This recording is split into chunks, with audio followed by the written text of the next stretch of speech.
వచ్చి ఉంటాయి. సో సైనికులు డిఫరెంట్గా ఒకటి అడిషన్గా యాడ్ అయిపోయింది, అదే జీకే, జనరల్ నాలెడ్జ్. ఈ జనరల్ నాలెడ్జ్ అనేది స్టాండర్డ్ జీకే. ఇది సముద్రం లాంటిది, ఒక ఓషన్. సముద్రానికి మనకు అంత చిక్కదు, సముద్రం లోతు మనం గుర్తుపట్టలేదు. సో జీకే కూడా అలాంటిది, వాడు ఎక్కడ ఏది అడుగుతాడో మనకు తెలియదు. కాబట్టి standard GK is the most important. ఎంత చదివినా కూడా జీకేలో మనం క్యాచ్ చేయలేకపోతాం కోసం. కాకపోతే కొన్ని ఇంపార్టెన్స్ మనం చెప్పుకున్నట్లయితే దాంట్లో మనం కొన్ని క్యాచ్ చేయగలం. సో ఆ ఇంపార్టెంట్ కొన్ని మనం చెప్పుకుంటున్నాం. సో ఇట్లా మన శరీర భాగాల్లో అంటే ఏ భాగానికి ఏ వ్యాధి వస్తుంది అనేది కూడా అడుగుతాడు. ఇందాక చెప్పాను నేను కెటరాక్ట్.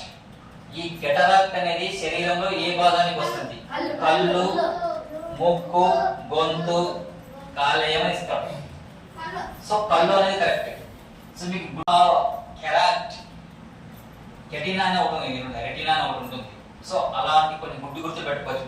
కెటరాక్ట్ అంటే కళ్ళకు సంబంధించింది. ఇంకొకటి కూడా ఉంది కళ్ళకు సంబంధించింది,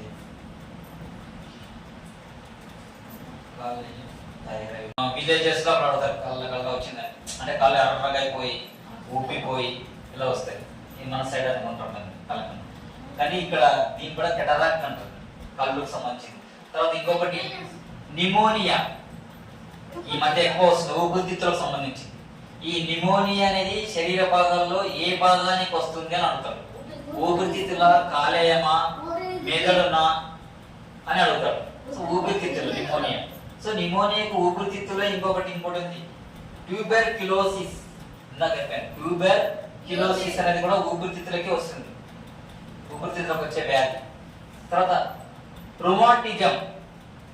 రుమాటిజం అనేది ఇది కీళ్ళకు వస్తుంది, కీళ్ళ బాతులు ఉంటుంది, కీళ్ళకు వచ్చేదని రుమాటిజం అంటారు. ఇంకొకటి కళ్ళకి ఇంకొకటి వస్తుంది, ట్రకోమా. ఇక్కడ ఏం చెప్పుకున్నాం, కెటరాక్ట్ అన్నాం కదా. ఇంకొకటి ఇది ట్రకోమా. ట్రకోమా ఇది కూడా కళ్ళకే వస్తుంది, ట్రకోమా అంటారు. ట్రకోమా అన్న కెటరాక్ట్ అన్న కళ్ళకు వచ్చే ఒక వ్యాధి. తర్వాత మెదడుకు కూడా వస్తుంది, మెనింజెటిస్.